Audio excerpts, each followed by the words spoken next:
They told me not to look under my bed. I looked anyway.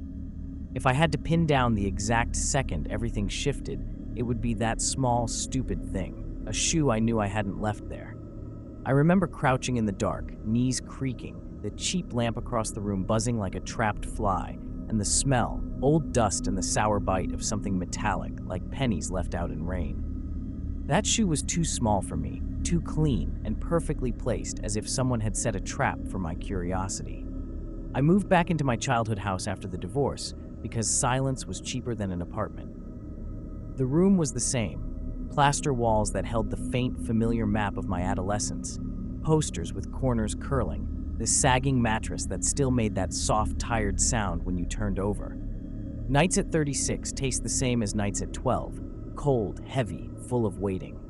Only now I waited with a sense I could name. Dread shaped like a shadow in the corner, patient and deliberate. The first things that were off read like small betrayals.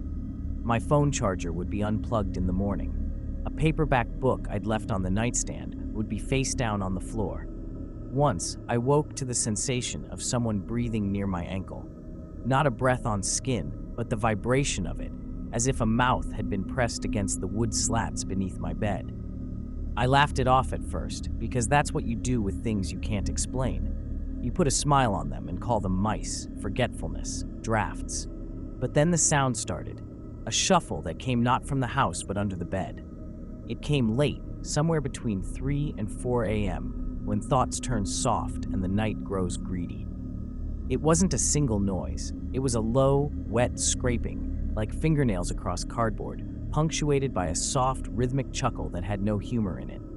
My skin would climb its own spine whenever it began. The chuckle would stop the moment I whispered, "Hello," and the world would wait, listening. I began to notice patterns.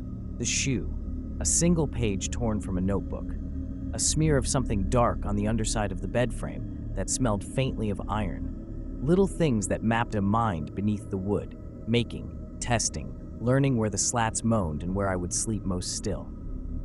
Once, during a night I couldn't return to sleep, I slid my hand off the mattress and felt something curl around my wrist. Not gloves, not fabric, something warm and damp. And when I pulled back, there was a faint abrasion, like a mouth had tried to ink my skin. I told myself all the sensible lies. It's a raccoon, a stray, rodents. My friends suggested wiring the house, a camera pointed at the floor. I bought a cheap nanny cam and laughed at myself as I plugged it in. I played the footage the next morning, expecting nothing, expecting to be embarrassed. What I saw made my throat close, a darkness that wasn't shadow, a suggestion of a grin in the blackness between the bed slats, too many teeth, too precise. Then nothing, like the night itself had swallowed the frame whole. After the camera footage, I stopped laughing. I stopped sleeping without lights.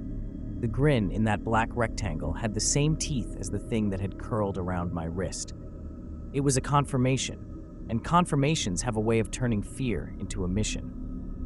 I wanted evidence, proof that would make the world tilt back to ordinary. Instead, every attempt to prove something only taught it how to be bolder. I set the camera again, this time with a little tape note beside it. "Don't move this." I left the hallway lamp on and pretended to brush my teeth before bed, because pretending is a kind of rehearsal for bravery. I slept with the light on and woke with it off, the bulb cool and dark as if someone had taken a breath and stolen the electricity. The note was peeled from its spot and folded into a tiny paper boat tucked under the mattress. Whoever or whatever had left it had squeezed it into a place I could not reach without pulling the whole bed apart. In the boat, a single line was written in my handwriting. It said, "Stop watching me." It began to mimic small things I did. Once I left a mug by the sink and found it on my nightstand, a lipstick smudge where there had never been lipstick. My own words would appear scratched into the underside of the plywood. "I am not afraid." At first I thought I was doing it in a fugue, sleep writing the very thoughts I tried to claim. But the scratches were too deliberate, letters too neat, strokes that started and stopped like someone savoring the act. The thing learned the music of my life and practiced it in the dark. Night after night, the sounds changed from shuffles to intention. There were weights moved beneath the bed that made the house breathe, deep thumps like a fist testing a door. Once, the chuckle I'd come to dread came through the vent in my bathroom, muffled and close, speaking a phrase I hadn't said in years. "You shouldn't have left him." My chest slammed with memory. My father, his laughing voice, the argument before he left. The thing had taken that cadence and wrapped it around its mouth like a stolen scarf. It invaded mirrors with nothing more than absence. In the glass across from my bed, where the lamp should have glowed, there was black, and in that black, for a single terrible blink, a face leaned forward. Too many teeth, eyes like two carved sockets. Then the room was normal, and I was sweating so hard my shirt stuck to my back. I started to hear the rote creak of the floorboards not from the hall, but from under me. A slow, rolling sound, like fingers sliding along the supports. My dreams folded into the same rhythm. I dreamed of hands pulling the mattress from beneath me, and a voice, my voice, calling for help in a tone I'd never used. I decided to confront it. I slept with the camera under the bed that night, its tiny red light, a lighthouse blinking at the thing below. I don't know if it noticed the camera or if it wanted me to see. At 3:13 a.m., the recording shows the mattress dip, then a slow movement of something up onto the frame. The audio captures a whisper so close to the microphone, it rustles. Look. The last thing the footage shows before it goes black is the tip of a pale finger pressing against the lens as if tapping to be let in. I thought the camera would be enough. Proof. A line in the sand. Instead, it marked me as participant. The night I decided to pull the mattress and see it face to face, the house smelled like old pennies and rain-soaked wool, metal and wet cloth, the same stench that had clung to the smear beneath the frame. I unhooked the box spring with hands that trembled but did not shake. The wood complained like an animal being moved. The light from my phone was a thin thing, failing at the edges, and every sound swelled into a conversation. The pipes, the distant hum of a car, the underbed thumps that answered me like a bored audience. I slid myself under as if crawling into a coffin. The air was colder there, and my breath fogged the phone screen. The world narrowed to the scrape of my jeans and the small, precise noises from the dark.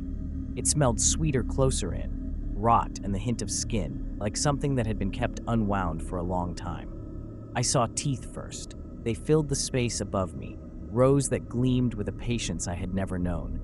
Eyes were hollows, but in the hollows, something moved, a suggestion of movement that made my stomach an animal. It spoke with my father's cadence, slow and fond. "You always were a curious one," it said, and the words felt like hands sliding into my ribs. It knew the inflections of my childhood, the pet names, the private jokes. It had learned me. That was the worst thing. It didn't only want to scare me, it wanted to be me. I tried to crawl back to drag myself out, but the mattress had become a weight that would not lift. My arms found a pale hand, no, a mouth, pressing at the slat above my head. Warm, damp, it tasted of copper when it brushed my knuckles. The sound changed from the chuckle I knew into my own voice imitating itself, a parody that made my scalp crawl. "Come closer. It'll be quieter if you come closer." It sounded like me because it had been practicing for weeks, scraping my handwriting, mimicking my jokes. It wanted to step into my life smoothly, to wear my habits like clothes. Panic did what panic always does. It sharpened me. I kicked. I cursed.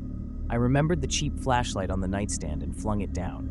The light fractured the dark into sharp teeth and deeper black. For a second, the thing recoiled, and I thought I had the world back. Then, as if amused, it slid fingers up through the slats and curled them around my ankle. Not claws, soft, wrong, like lips. It pulled. My body rose in a direction the rest of me refused. The bed became a tide dragging me under. The last thing I remember before the light died was the sound of my own voice from above, chirpy and ordinary as a neighbor's radio, saying to someone who was not there, "He's gone. He finally left." The camera, still blinking red under the bed, caught that ordinary voice. The footage after is only darkness and a slow, deliberate scraping, like someone setting a bed in its place. I woke up later, if waking is what this was, with a face in the mirror that wasn't mine, but knew how to smile like me. It wore my sleep, my routine, my small private scowl when coffee was too weak. It hummed softly while it tied my shoes. I stood frozen, hand on the glass, and watched it breathe out my name. It smiled at me and mouthed, perfectly, the only thing I could say, "It lives now." Subscribe to Horror Storybook.